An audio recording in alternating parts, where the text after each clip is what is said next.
In 408 AD, the Visigoth king Alaric stood outside the walls of Rome with an army and a starving city on the other side of it.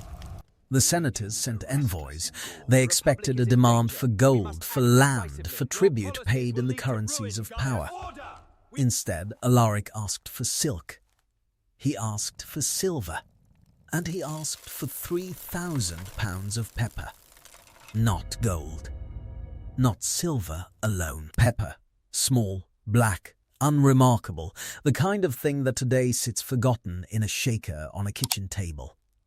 Rome paid it.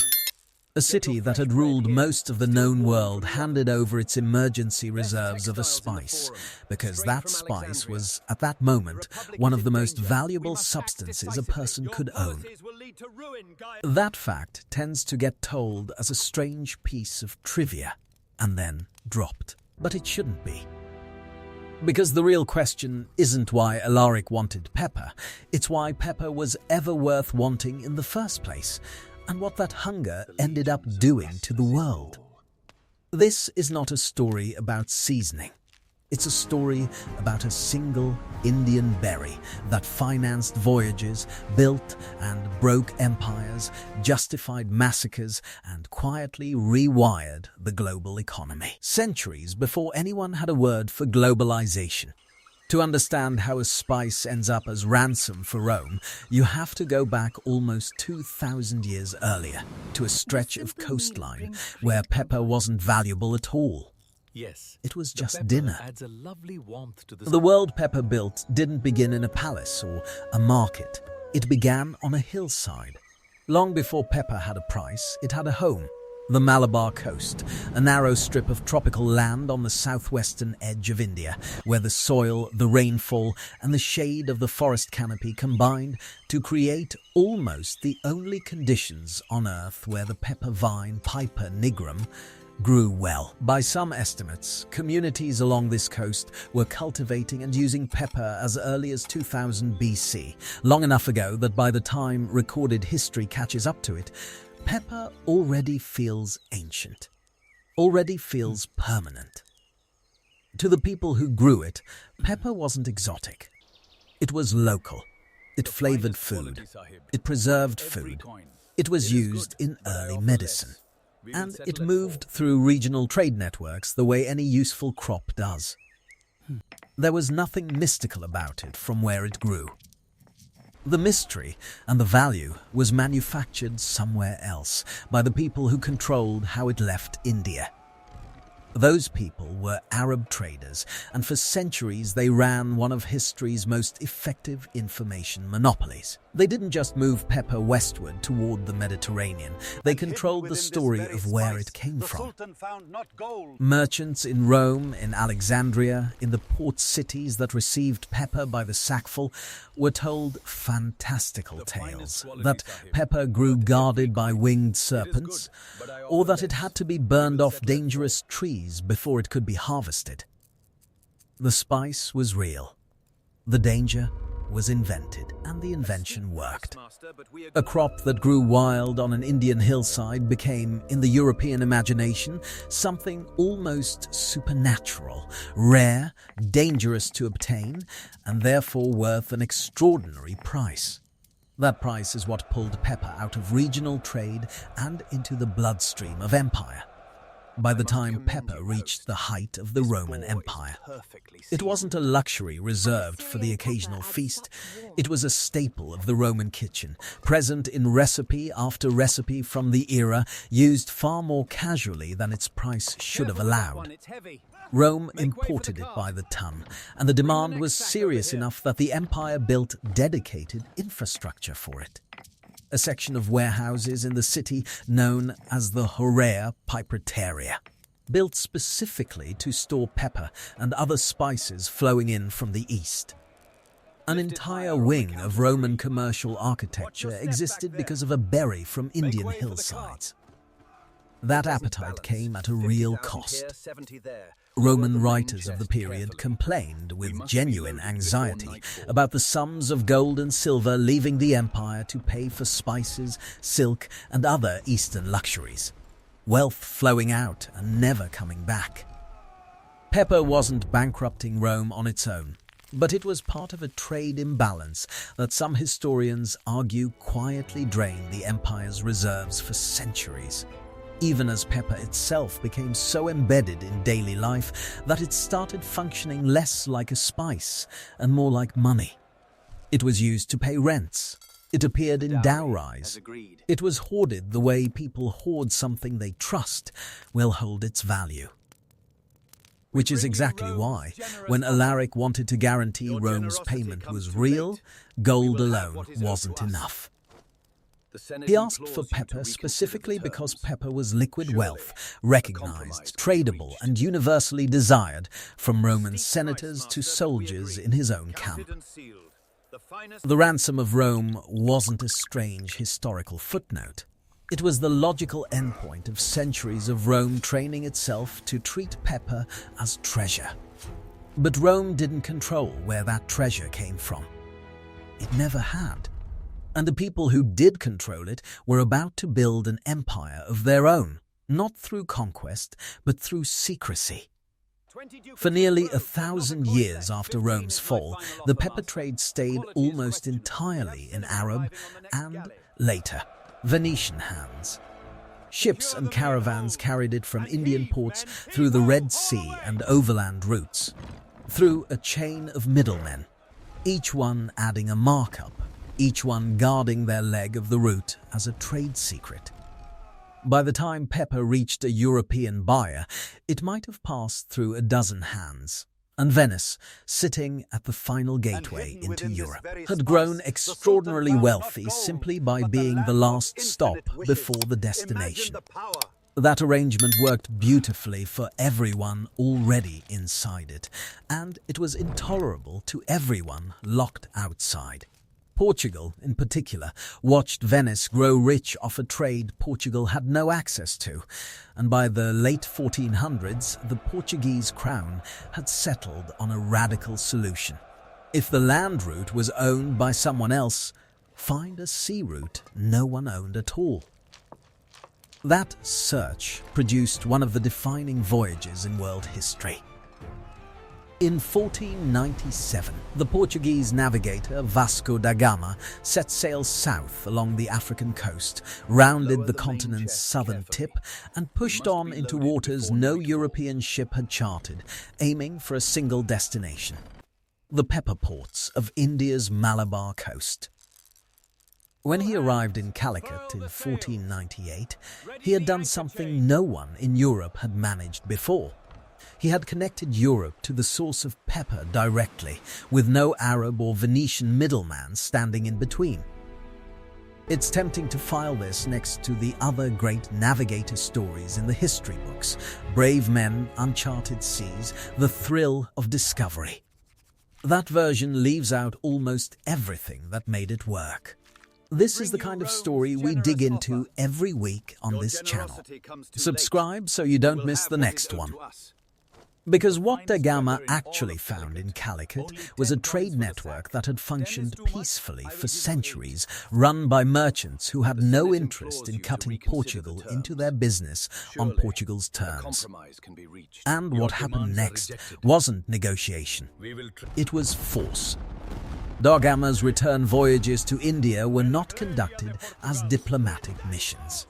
By most historical accounts, his fleets used cannon fire against merchant ships and coastal towns to compel local rulers into trade agreements that overwhelmingly favored Portugal, and to punish those who refused. Historians differ on the exact scale and details of specific incidents attributed to da Gama, but the broader pattern is not seriously disputed. Portugal's entry into the pepper trade was secured through violence, not commerce, and that violence became the template for how European powers would treat the spice trade for the next 2 centuries.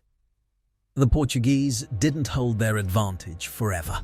By the early 1600s, the Dutch had built something more efficient and, in many ways, more ruthless: the Dutch East India Company, known as the VOC, a corporation with its own army, its own navy, and the legal authority to wage war in pursuit of trade monopoly. The VOC set its sights on the Banda Islands, a remote cluster of islands whose value lay less in pepper and more in nutmeg and mace. But the underlying strategy was the same one that had governed the pepper trade for a century: control the source, eliminate competition, and enforce the monopoly by whatever means available.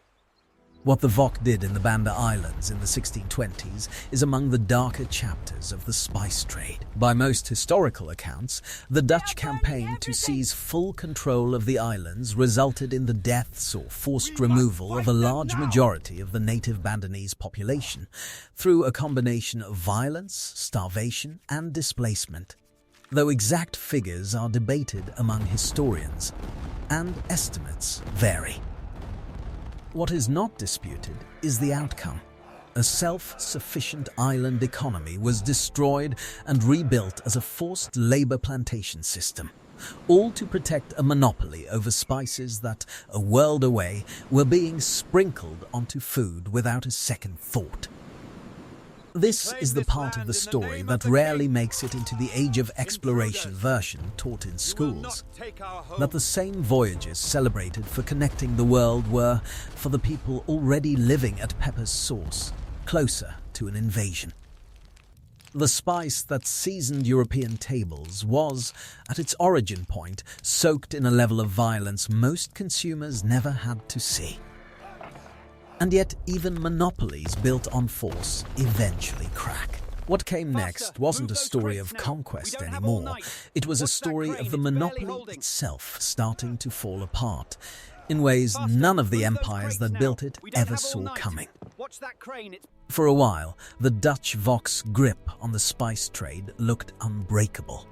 But monopolies built on violence tend to carry the seeds of their own collapse, and by the late 1600s and into the 1700s, that collapse was underway on several fronts at once. Pepper vines, unlike nutmeg trees, turned out to be far harder to contain. Nutmeg grew almost nowhere outside the Banda Islands, which is exactly why the VOC had been able to strangle its supply so completely. Pepper was different. It could be, and eventually was, transplanted and cultivated in Southeast Asia, in territories the Dutch didn't fully control, and later in other tropical regions entirely. The more places pepper could grow, the less power any single company had over its price. Scarcity had been the whole engine of the monopoly, and scarcity was slipping away. At the same time, new competitors were entering a trade the old European powers had assumed was theirs alone. In the early 1800s, merchants from the young United States, sailing out of Salem, Massachusetts, a small port town with no colonial spice empire behind it, began making direct voyages to Sumatra to buy pepper straight from local growers, undercutting the layers of European monopoly that had defined the trade for 3 centuries. Salem's pepper merchants weren't backed by a crown or a chartered company. They were private captains and investors chasing a market inefficiency, and they found it. Some of them became the wealthiest men in America off the same commodity that had once been worth more than gold, at a fraction of the risk the Portuguese and Dutch had once accepted. It's a strange turn for the story to take. The same spice that justified naval warfare and the destruction of island societies eventually got democratized by small merchant ships from a town most people couldn't find on a map. But that's what happens when a monopoly depends on secrecy and scarcity, and both start running out. The empires that had shed blood to control pepper's source were about to lose their grip on pepper entirely. Not through moral reckoning, but through simple market pressure. And once that grip loosened, pepper's final transformation had almost nothing to do with empire at all. If you're finding this interesting, hit subscribe. There's a lot more like this coming. By the 20th century, pepper had completed one of the strangest journeys any commodity has ever taken. From a substance worth its weight in gold, fought over across continents, to one of the cheapest and most universally available ingredients on the planet. Industrial-scale cultivation across India, Vietnam, Indonesia and Brazil expanded global supply far beyond anything the old monopolies could have imagined controlling. Modern shipping, refrigeration and global logistics networks, the same systems that move nearly everything else in the world's food supply, turned what had once required a naval expedition into a routine cargo shipment. Today, Vietnam alone produces a significant share of the world's pepper, a position almost no one could have predicted when the trade was still centered on Indian ports and European monopoly companies. Processing has changed too. Much of the pepper that reaches supermarket shelves is irradiated or heat-treated for food safety, ground in industrial facilities, and packaged in a form that bears almost no resemblance to the dried berries once weighed out as ransom. And that's really the quiet, almost unbelievable ending to pepper's story. It is now so cheap, so common and so unremarkable that it functions as a kind of shorthand for the least interesting thing on your table. It sits next to salt in nearly every restaurant on earth. Free, unlimited, barely noticed. The commodity that once measured out a king's ransom now gets left untouched in paper packets next to napkin dispensers. There's something almost unsettling about how completely pepper's history has been erased from its everyday presence. It doesn't look like a berry that funded the voyage around Africa. It doesn't look like the reason a Dutch company built its own navy, or the reason an island population was nearly wiped from a chain of remote volcanic islands most people will never visit. It doesn't look like currency, or rent, or a king's ransom. It looks like dust in a jar. But that erasure is, in its own way, the whole point of this kind of story. The objects that shape history most completely are often the ones that disappear most thoroughly into the background once they've done their work. Pepper didn't just get cheaper over time, it got forgotten, and the forgetting is what success actually looks like for a commodity that has fully won. Salt did the same thing centuries earlier. Sugar would do it later. The pattern repeats. Something starts as a rare, dangerous, fought-over treasure and ends its story as something so ordinary that using its name to describe boredom, salt and pepper conversation, just another day, nothing special, would have sounded absurd to anyone living when Alaric stood outside the walls of Rome. Look at your own kitchen table the next time you sit down to eat. Somewhere on it, there is very likely a small container of ground pepper, sitting quietly, doing nothing more dramatic than waiting to be shaken over a plate. It has no idea, and neither, until now, did you, that it represents one of the most consequential trade relationships in human history, a substance that helped finance the voyages that redrew the map of the world.